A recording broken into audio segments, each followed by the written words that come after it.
கிபி 1772 சிவகங்கை மண்ணில் இருள் சூழ்ந்தது. ஆற்காடு நவாப் முகமது அலி வல்லாஜா. இங்கிருந்து சிவகங்கை வழியாக நாம் முன்னேறுவோம். ஆம், ஆனால் பாதுகாப்பு நடவடிக்கைகள்? இந்த படைகள் பாதுகாப்பு அளிக்கும். ஒப்பந்தம் இதை உறுதி செய்யும். அது ரகசியமாக இருக்கும்.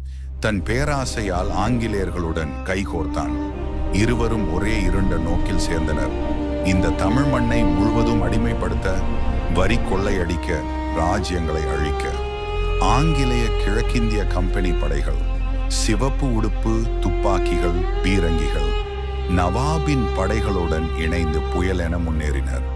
லெப்டினன்ட் கர்னல் பாஞ்சூர், கேப்டன் ஜோசப் ஸ்மித் தலைமையில் கலையார் கோயில் அருகே மரவர்மங்கலம் போர்க்களம். சிவகங்கை மண்ணின் வீர மக்களே, இன்று நாம் எதிர்கொள்ளும் நேரம் சாதாரணம் அல்ல. நமது நிலம், நமது மரபு, நமது சுதந்திரம், இவை அனைத்தையும் பறிக்க வெளிநாட்டு படைகள் வருகிறது எனக்காது. நான் இந்த போரில் வெல்லாமல் போனால் நீ வெல்ல வேண்டும் நாச்சியாரே. இந்த மண்ணின் சுதந்திரம் உன் கையில் தொடர வேண்டும். சிவகங்கை மக்கள் இந்த நிலம் பாதுகாக்கணும். நம் வீரம், நம் பெருமை இந்த விளக்கட்டும். இந்த போரில் நம் உயிரை தர தயாரா? போர் வெடித்தது. துப்பாக்கி குண்டுகள் மழையாக பொழிந்தது. மண் குலுங்கியது.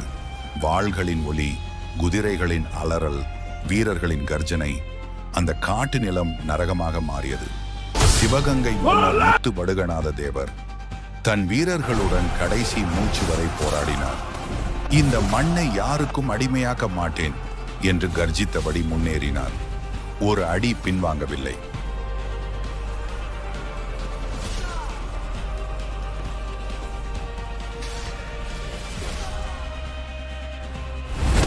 துரோகம் காத்திருந்தது. ஒரு குண்டு, ஒரு தருணம். மன்னர் விழுந்தார். அவரது உடல் கலையார் கோயில் மண்ணில் சாய்ந்தது. இரத்தம் இன்னும் இந்த மண்ணில் பேசுகிறது. அந்த துரோக குண்டு மன்னரை வீழ்த்தியது. சிவகங்கை அரண்மனை இருளில் மூழ்கியது. ஆங்கிலேயரும் நவாப் படைகளும் கோட்டையை முற்றுகையிட்டனர்.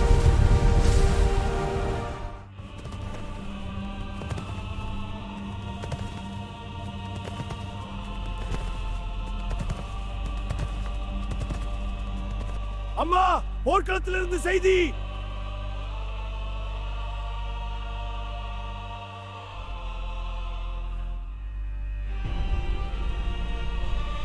அம்மா, போர்க்களம் எரிந்து கொண்டிருக்கிறது.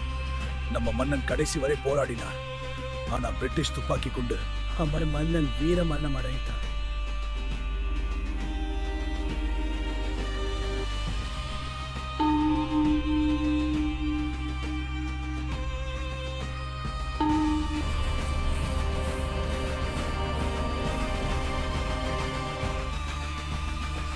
அரசியே, நம் மண்ணை எரிக்கோக்குள் அவர்கள் கோட்டை அல்ல. ராணியின் இதயத்தை கிழித்தது. அவள் கண்கள் ஒரு கணம் வெறுமையாக நின்றது. குயிலி அவள் பயத்துடன் இல்லை. ராணியே, நாம் இங்கே இருந்து போக வேண்டும். இப்போதே அரண்மனை வாயில்கள் ஏற்கனவே சிதறிக் கொண்டிருந்தன. வெளியில் எதிரியின் காலடி சத்தம். அது மரணத்தின் அணுகல்.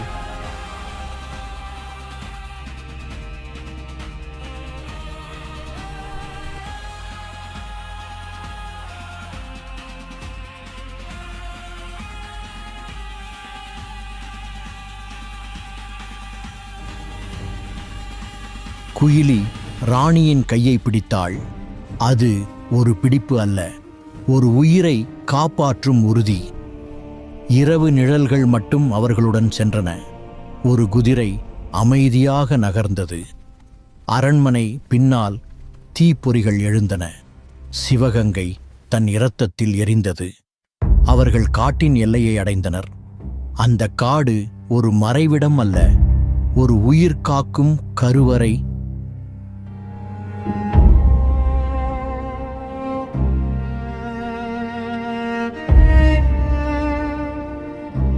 கைது செய்யப்பட்ட வீரர்கள் கருணையின்றி துப்பாக்கியால் சுட்டுக் கொல்லப்பட்டனர்.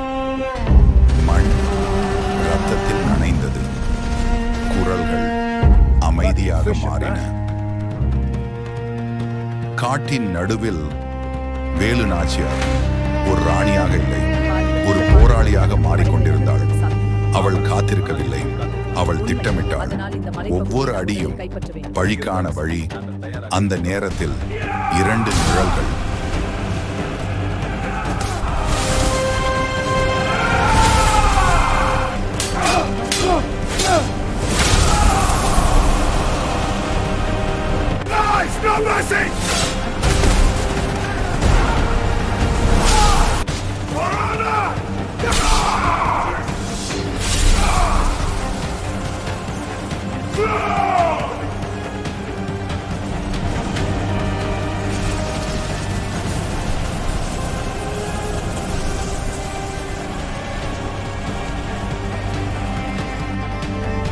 இரண்டு நிழல்கள் மெதுவாக அவள் முன் நின்றது.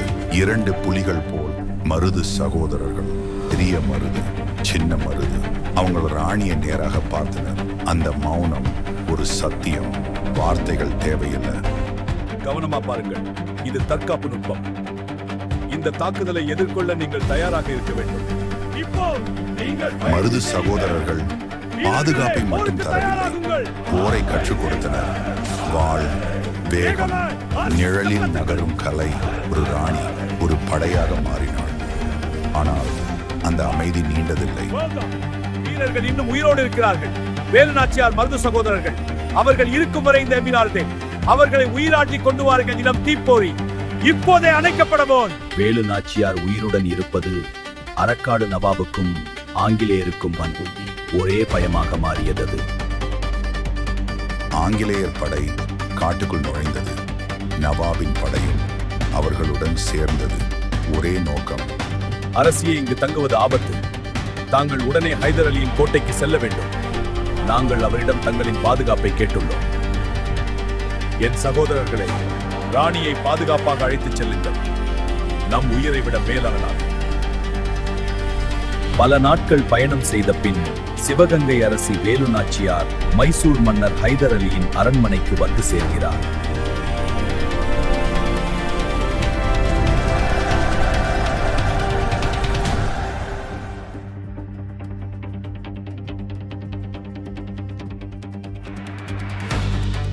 வருக, வீரத் தமிழகத்தின் மகள். சிவகங்கை அரசியே, உங்கள் வீரத்தை பற்றி ஏற்கனவே கேட்டுள்ளேன். இந்த அரண்மனை உங்களுக்கான பாதுகாப்பு. என் நாட்டை மீட்க உங்கள் உதவி வேண்டும் அண்ணா. ராணி வேலு நாச்சியார், போர் வெல்ல வீரம் மட்டும் போதாது, அறிவும் ஒழுங்கும் தந்திரமும் தேவை.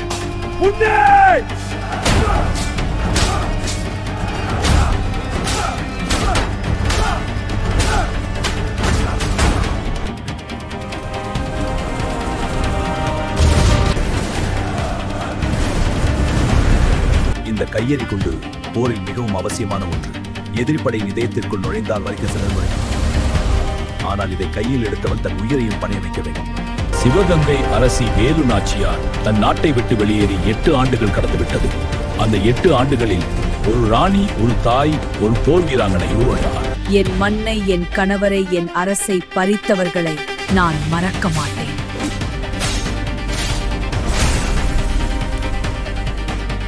வேலு நாச்சியார், உங்கள் தைரியத்திற்காக என் ஆசிகள். இந்த போரில் நாம் வெற்றி பெறுவோம். உங்கள் படையுடைகள். நன்றி ஹைதர். ராணி வேலு நாச்சியார், இது மைசூர் அரசின் போர் உடன்படிக்கை. இந்த போரில் நாங்கள் உங்களுடன் நிற்கிறோம். அதற்காகத்தான் இந்த போரின் விதிகளும் படை உதவியும் இன்று உங்களிடம் ஒப்படைக்கப்படுகிறது.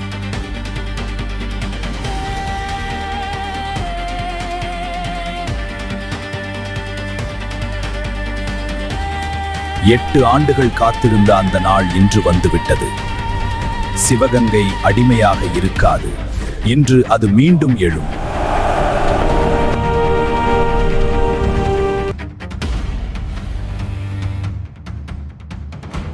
பிரிட்டிஷ் ஆட்சிக்கு ஒரு அதிர்ச்சி செய்தி வந்தது. வேலு நாச்சியார் போருக்கு தயாராகி வருகிறார். அந்த செய்தி பிரிட்டிஷ் தளபதிகளிடம் அடைந்தவுடன் அவர்கள் உடனடியாக படை ஆலோசனையை தொடங்கினர். அப்போதுதான் அவர்கள் ஒரு பெரிய போரின் நிழலை உணரத் தொடங்கினர். சிவகங்கை போர்க்களமாக மாறப்போகிறது.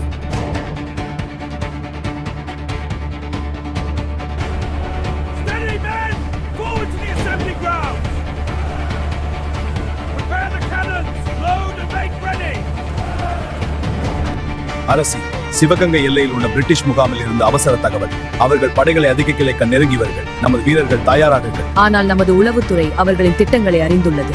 அரசி, எதிரிகள் நமது எல்லையை நெருங்கிவிட்டனர். அவர்களின் நடமாட்டத்தை அறிக்கை செய். படகு ரவி தக்குவர், நாமல் எதிர்கொள்வோம். உத்தரவுப்படி அரசி. வேலு நாச்சியாரின் உயிர் நண்பி, உடையாள் படையின் தளபதி, விசுவாசத்தின் உருவம், ஆங்கிலேயர் கோட்டை, அவர்களின் ஆயுத களஞ்சியம். அதை அழித்தால் மட்டுமே இந்த அவர்கள் போரில் நாம் வெல்வார்கள். வெல்ல வேண்டுமெனில் முதலில் பிரிட்டிஷ் படையின் ஆயுத கடங்கை அழிக்க வேண்டும். அதை அழித்து விட்டால் எல்லையில் இருக்கும் அவர்களின் படை கொழுந்து கொள்ளும். ஆனால் கோட்டைக்குள் நுழைய பலத்த பாதுகாப்பு இருந்தது. அப்போது ராணி வேலு நாச்சியார் ஒரு தந்திரம் செய்தார்.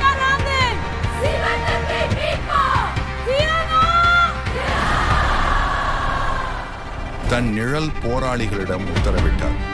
இரவில் எதிர்பாராத தாக்குதல் நடத்துங்கள். பிரிட்டிஷ் படைகளை திசை திருப்புங்கள். ஒவ்வொரு வீரனையும் ஈர்த்து விடுங்கள். நிழல் போராளிகள் பிரிட்டிஷ் படைகளை தாக்கியது. வாள்கள் மோதின.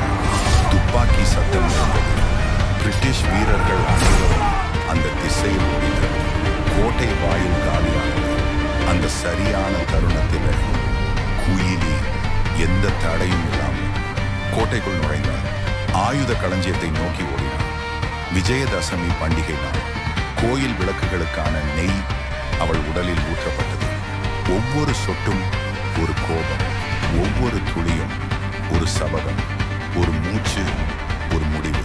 அவள் தீயாக மாறினாள்.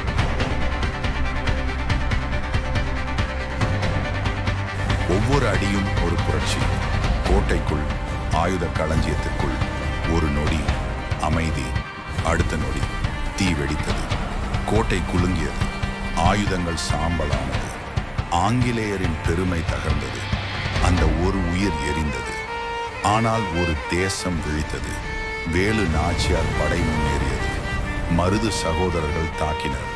சிவகங்கை மீண்டும் தமிழர்களின் கையில் வந்தது. அவள் இறக்கவில்லை. குயிலி இறக்கவில்லை. அவள் சுதந்திரத்தின் முதல் தீப்பொறி. இந்திய வரலாற்றில் முதல் மனித வெடிகுண்டு. முதல் பெண் தியாகி. அந்த தீ இன்றும் எரிகிறது. அவள் இறக்கவில்லை. அவள் சுதந்திரத்தின் முதல் தீப்பொறி.